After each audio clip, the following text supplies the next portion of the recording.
yung kanyang female torque drive, medyo may wiggle na. Oh my God.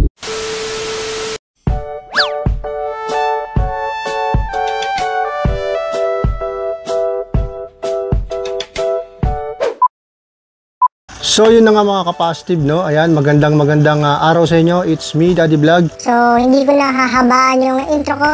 Okay. Kahit ako excited na rin kasi nga ay magpapalit ako ng torque drive ngayon. Ayan. Nag-avail ako ng torque drive kay Sir Froilan. Ayan, maraming salamat. Siya lang naman yung #1 distributor ng Sun Racing sa may C3 Caloocan, no? Ayan, so mamadalin ko na. Sa mga hindi nakakaalam mga ka-positive, no, ang MKN na torque drive ay sister company ng Sun Racing, no. So kung halimbawa wala pa kayong budget para sa Sun Racing torque drive set at gusto niyo nang magpalit ng torque drive na medyo budget, recommended ko ang MKN. Yay! Set na siya, male female with stock center spring na 800, no. Basta kompleto na siya. Kung budget-wise, recommended ko si MKN. So sa quality, masusubukan pa lang natin siya. Magbibigay tayo sa mga susunod na video ng review regarding sa quality ng MKN torque drive. Babaklasin ko lang ang aking crankcase at ikakabit ko na tong torque drive.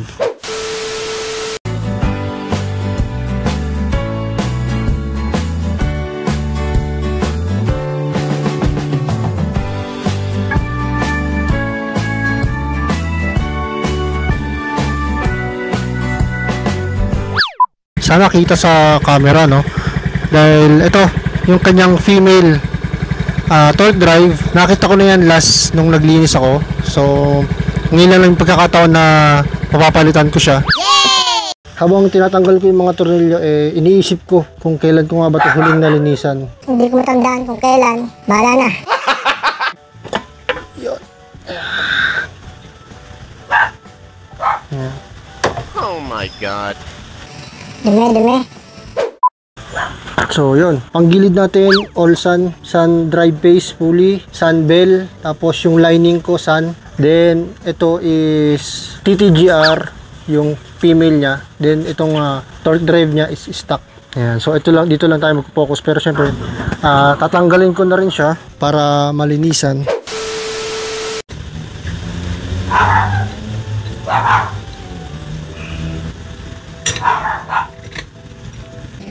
So yun, maniwala kayo sa hindi mga ka-positive. Sun Racing 4 years. Ayan, 4 na taon ko na siyang gamit. Ayan, nabubuksan ko lang siya pag ganito, lilinisan. Oh, maganda, all goods. So ito mga ka-positive yung main reason kaya talagang bumili ako ng torque drive. Kung mapapansin nyo, may wiggle siya, di ba? Compare dito sa stock. So eto na mga ka-positive, no? Nabaklas ko na yung torque drive. Lilinisin ko na lang yung sun lining.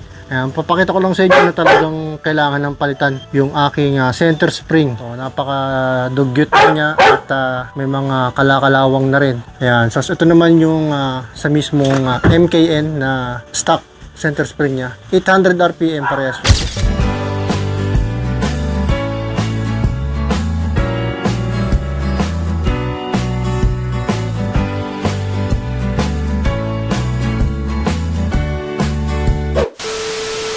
So yun na mga ka-positive, nalinis na natin ng very light at nagkabol tayo sa araw.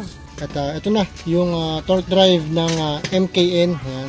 So ito yung kanyang slider stock. Meron na rin siyang grasang stock. Hindi na tayo maglalagay masyado. Dito na lang siguro sa may bearing niya, no? Lalagay ko na rin yung kanyang cover at para may kabit ko na yung lining tsaka yung center spring, no? Ayan.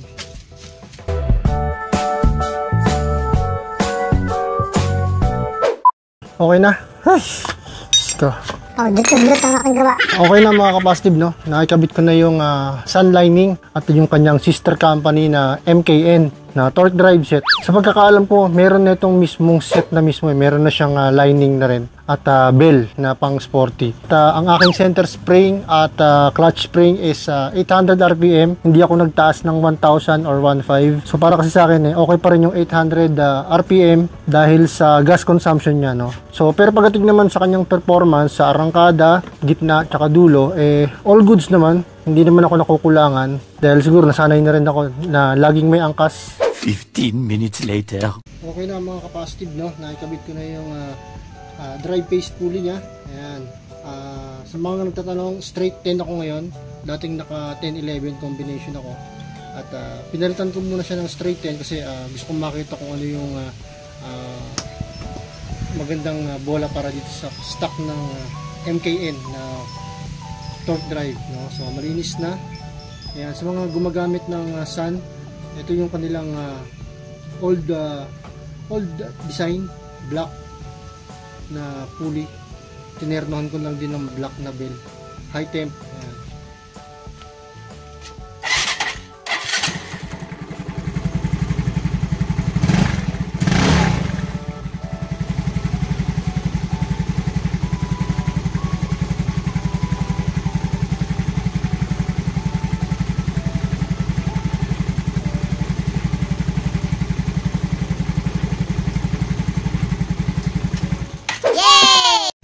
Medyo maganit pa yung dito yung sa kanyang torque drive, so dahil din siguro sa bearing.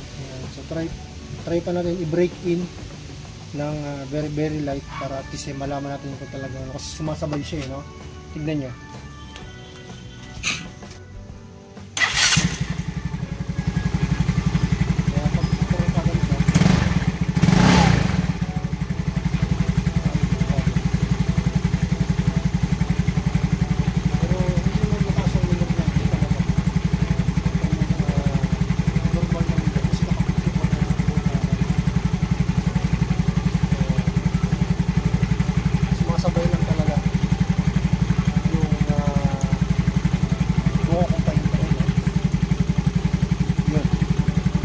Medyo yun nga, sumasama pa yung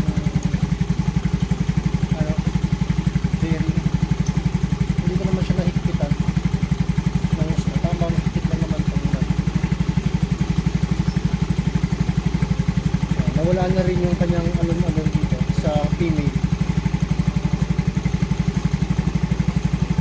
So walang alog yung belt, yung belt niya.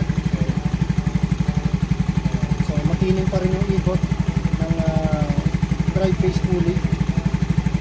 Hindi tayo ko lang. Sumasabay talaga siya.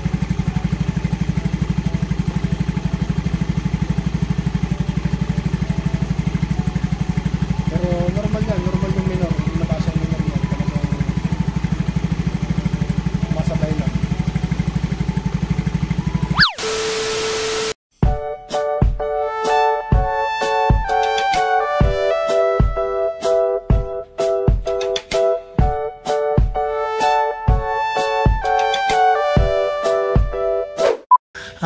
So nakita nyo naman kanina, medyo yun nga, sumasabay lang yung gulong sa bell o sa torque drive, no? Pero tingin ko konting break-in lang naman yon. At bigyan ko kayo ng feedback sa mga susunod na video, no, regarding dito sa MKN na torque drive. So, sa ngayon yun muna. Kung gusto nyo halimbawang budget torque drive, ayan yung sister company ng Sun Racing na MKN, no. At yun muna sa ngayon mga kapasitive, no. Please don't forget to subscribe. Kahit walang bell button. God bless, stay safe. Peace out. The next day.